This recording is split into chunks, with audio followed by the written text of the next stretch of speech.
tidak ada partai yang didirikan atau mau jadi oposisi. Oposisi bagi partai adalah kecelakaan.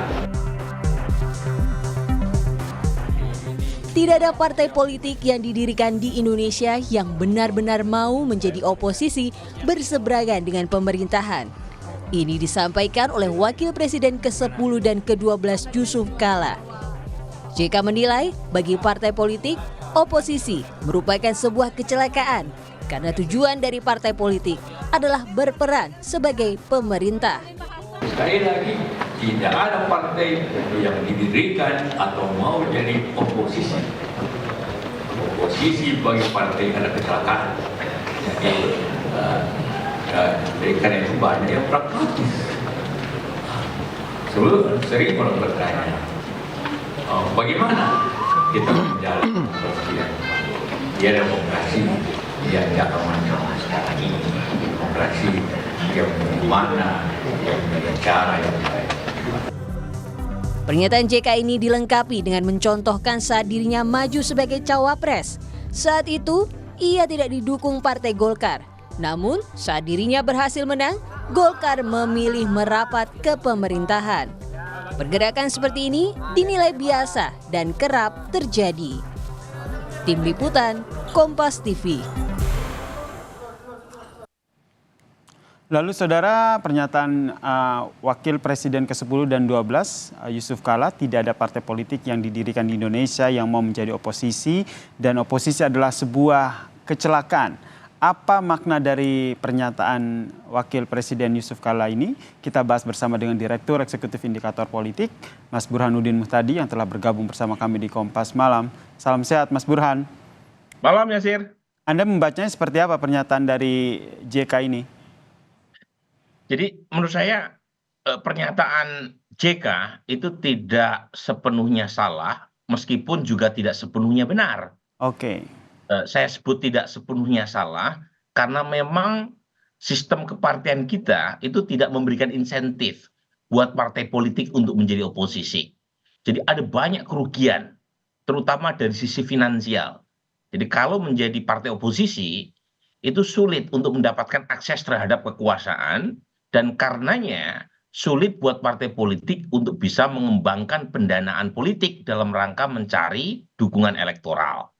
Nah itu salah satu kerugian krusial tuh ya menjadi oposisi di Indonesia. Yang kedua, kerugiannya adalah ada kesan menjadi partai oposisi itu mudah untuk dikriminalisasi atau dicari-cari kesalahan. Jadi ini disinsentif menjadi oposisi. Dan memang partai politik di mana-mana nggak ada yang bercita-cita sebagai oposisi. Maunya mendapatkan kekuasaan. Tetapi saya sebut tidak sepenuhnya benar karena tidak seluruh partai politik itu masuk ke dalam kekuasaan. Faktanya ada partai politik yang bersiap dan bersedia untuk menjadi oposisi.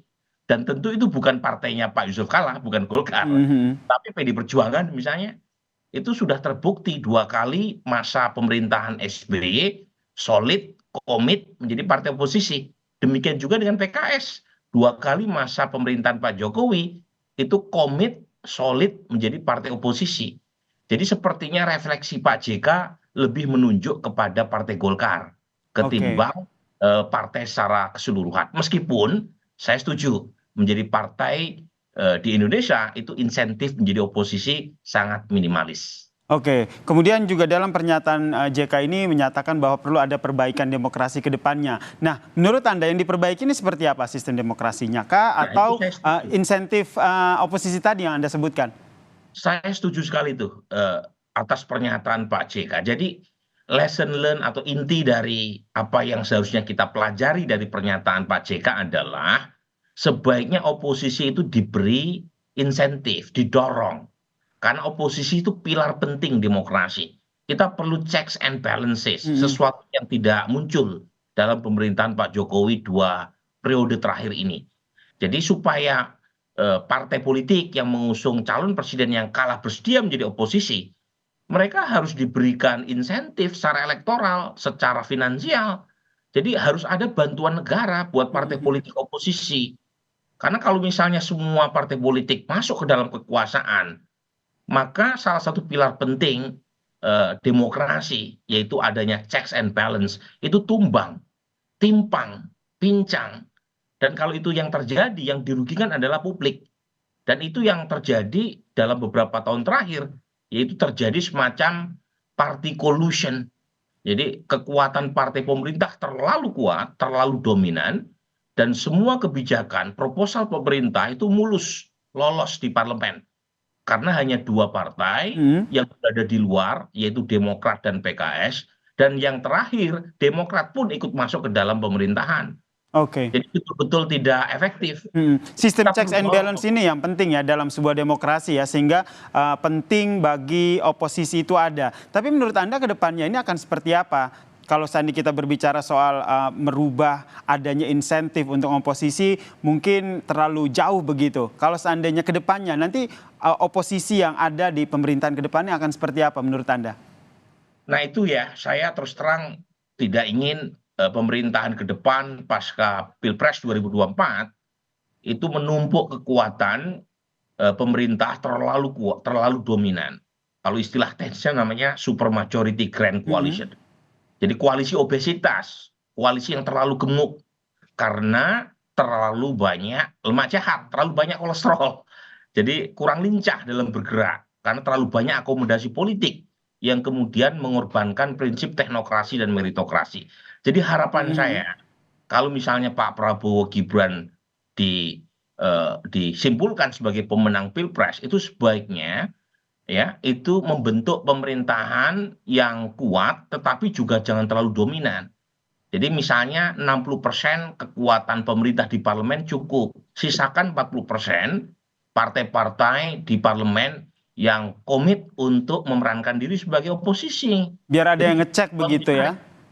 Betul, tapi juga jangan terlalu lemah ya. Jadi Oke. jangan sampai di bawah 50%. Nanti kekuatan pemerintah menjadi sangat minimalis dan kurang stabil dalam menjalankan agenda pemerintahan. Tapi juga jangan terlalu kuat.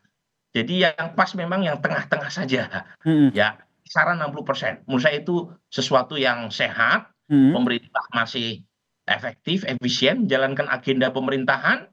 Tetapi setiap proposal kebijakan pemerintah akan mendapatkan kritisisme dari oposisi yang relatif kuat di parlemen. Berarti Itu yang pernyataan JK soal oposisi bagi partai adalah kecelakaan ini tidak serta-merta kecelakaan ya. Menurut Anda kecelakaan dimaksud ini seperti apa? Insentif parpol yang berkurang atau bagaimana? ya mungkin Pak JK menilai menjadi partai oposisi kecelakaan karena nature-nya partai politik di Indonesia pengen masuk rame-rame ke dalam kekuasaan. Dan kalau misalnya tidak diajak, itu kecelakaan gitu. Mungkin ya, maksud beliau seperti itu. Tapi poinnya adalah, kenapa partai-partai yang mengusung capres yang kalah di Indonesia umumnya tidak tidak begitu komit untuk menjalankan fungsi oposisinya, dan begitu mudah untuk pindah ke dalam gerbong kekuasaan meskipun capresnya kalah, ya karena tidak adanya insentif menjadi partai oposisi seperti yang Pak JK bilang. Jadi, makanya supaya partai itu komit menjalankan fungsi oposisional, kalau menang silahkan menjalankan pemerintahan, kalau kalah silahkan komit sebagai penyeimbang kekuasaan di parlemen, itu karena faktor insentif yang kurang tadi. Nah, insentif yang kurang ini ke depannya kemungkinan bisa tidak terrealisasi. Nah, caranya begini ya, Syir. Anggaran buat partai politik kan terlalu minimalis. Subsidi negara buat partai politik kita itu terlalu kecil. Sangat kecil, sangat tidak cukup buat partai menjalankan agenda politik elektoral maupun administrasi kepartean dengan modal uang yang terlalu sedikit itu. Dan karena terlalu sedikit, partai-partai pengen masuk ke dalam kekuasaan, mencari patronase, mencari patronage, mencari sumber daya negara, dan muncullah korupsi. Nah, ini masalah serius nih ya. Jadi kita menghadapi kendala pendanaan partai politik, dan karenanya partai yang mengusung capres yang kalah itu tidak malu-malu untuk kemudian menggadekan komitmennya dan sekaligus kampanyenya yang awalnya menyerang lawannya, ketika kalah ikutan masuk ke dalam. Nah, supaya mereka komit ya menjalankan agenda oposisi yang penting buat demokrasi, partai politik yang kalah pun dapat sumbangan yang besar sehingga mereka tidak mudah tergoda masuk ke dalam kekuasaan. Sehingga Jadi ketika menjadi harus dinaikkan. Sehingga ketika menjadi oposisi tidak menjadi sebuah kecelakaan bagi partai yang berdiri di oposisi ya. Terima kasih Betul. Mas Burhanuddin Muhtadi, Direktur Makasih, Eksekutif Indikator Yasir. Politik, telah memaknai bagaimana pernyataan JK yang menyatakan bahwa menjadi oposisi adalah sebuah kecelakaan. Salam sehat Mas Burhan. Sehat selalu semua.